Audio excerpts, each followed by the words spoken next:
오늘도 주님이 공급하여 주시는 풍성한 생명의 양식과 넘치는 은혜와 생명을 주는 보혈의 회복과 참된 평강이 충만하여 지기를 주 예수 그리스도의 이름으로 축복합니다.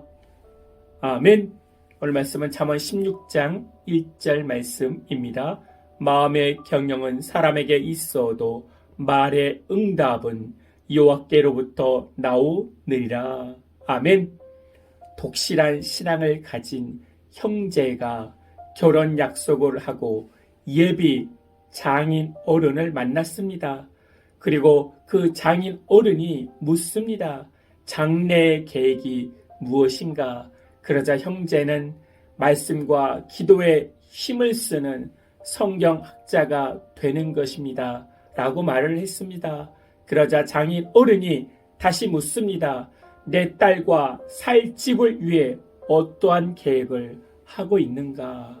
그러자 그 형제는 말씀과 기도에 전무하면 하나님께서 모든 것을 해 주실 것입니다. 그러자 장인 어른이 또 묻습니다.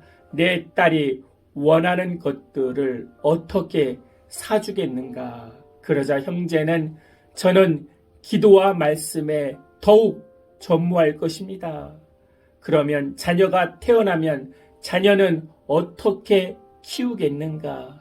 걱정하지 마세요. 장인 어른, 하나님께서 다 알아서 해 주실 것입니다. 여러분이라면 이런 청년을 사위로 삼겠습니까? 그리스도인은 믿기만 하면 되는 것입니까? 미래에 대해 계획을 세우는 것은 믿음 없는 행동입니까? 노후 대책을 위해 연금에 가입을 하는 것이 믿음 없는 행동입니까? 아무런 계획 없이 말씀과 기도만 하면 되는 것입니까? 오늘 말씀에 보면 말씀과 기도로 삶의 계획을 세우라고 말하고 있습니다. 오늘 말씀 1절에 경영이라는 뜻은 계획들, 정리된 것들이란 뜻입니다. 목적이 있고 정리된 계획을 하라는 말씀입니다. 1절 말씀에서 계획을 세워야 한다는 것입니다. 그 계획은 하나님을 위한 계획을 세워야 한다는 것입니다. 하나님 없는 계획이 죄를 짓게 하고 하나님을 떠나게 하는 것입니다. 그래서 하나님이 있는 노후 계획을 해야 합니다. 하나님이 있는 공부 계획을 해야 합니다. 하나님이 있는 사업 계획을 해야 합니다.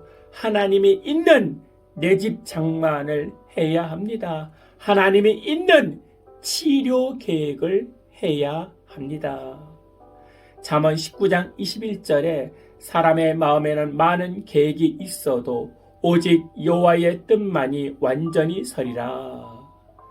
그리스도인이 많은 마음의 계획들이 있습니다. 그 계획을 세울 때 하나님의 뜻을 추구해야 됩니다.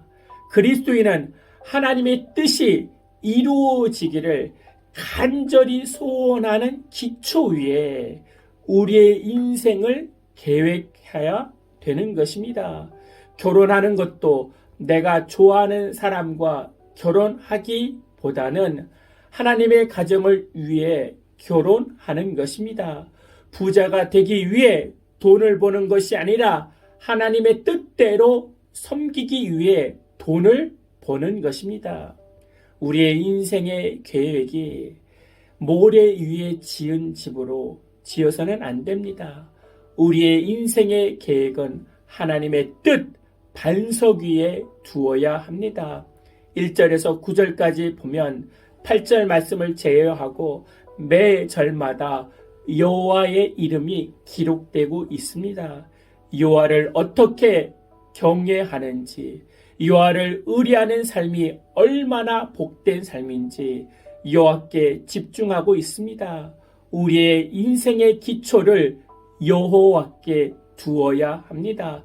그것이 삶의 반석이 됩니다. 아무것도 계획하지 않고 말씀과 기도만 하는 사람에서 그 말씀과 기도로 계획해야 합니다. 그 계획이 주님께 영광이 되도록 순종해야 합니다. 그러면 주님께서 이루어 주십니다. 치료해 주십니다. 회복시켜 주십니다. 믿으십니까? 아멘.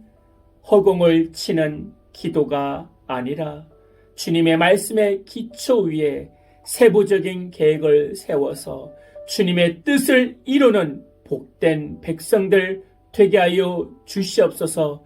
지금은 눈물을 흘리며 씨를 뿌릴지라도 하나님께서 기쁨의 단으로 거두게 해 주실 것을 믿습니다. 믿는 믿음으로 살아가게 하여 주시고 순종하게 하여 주시고 여호와의 경영을 이루는 복된 성도들 되게 하여 주시옵소서. 주 예수 그리스도의 이름으로 기도하옵나이다. 아멘. 이제는 우리 주 예수 그리스도의 은혜와 만국하신 하나님의 사랑과 성령님의 내주교통 충만케 하심이 이제부터 영원토록 함께할지어다. 아멘.